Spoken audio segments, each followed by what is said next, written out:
Hello and good morning. Today, this session is going to talk you through how to approach a mood and atmosphere question. It's based on Heroes from Robert Cormier.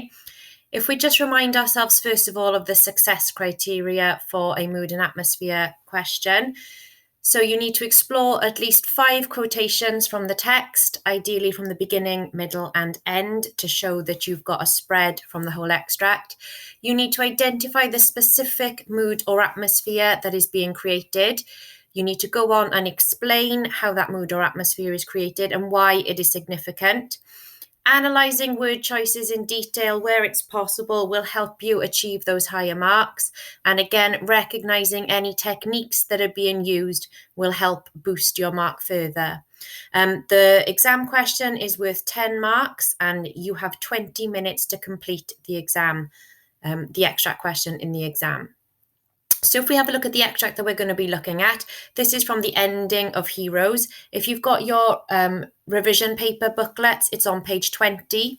The question on page 20 says, what are your thoughts and feelings as you read this? But that's a foundation question. In the higher paper, it is a mood and atmosphere question.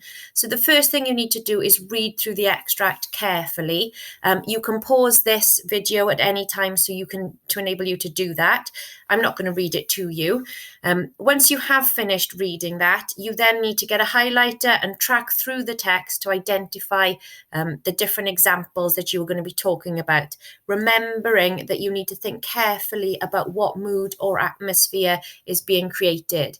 In your revision, when you're doing this for revision, it's really purposeful to look up different words using a thesaurus to really try and broaden your vocabulary and let you identify the different subtleties of mood or atmosphere, so you're not repeating yourself again and again. I've had a look at this extract myself.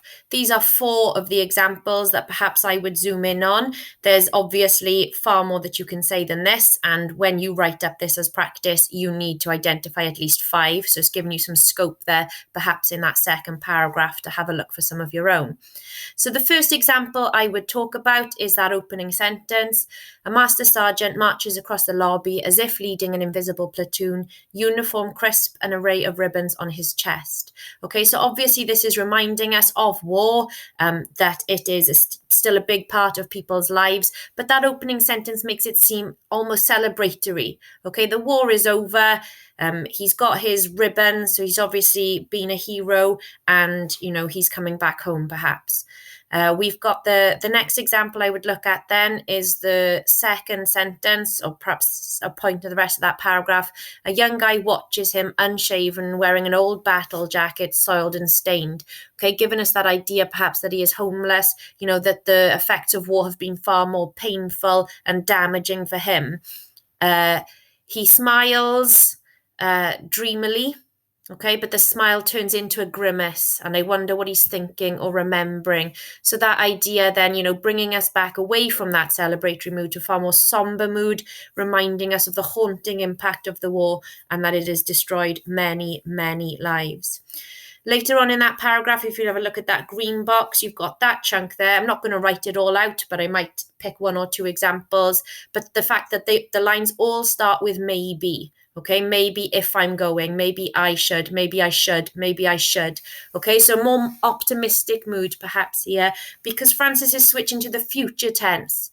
Okay, so for the first time, he's finally seeing a future for himself. And then finally, the last sentence,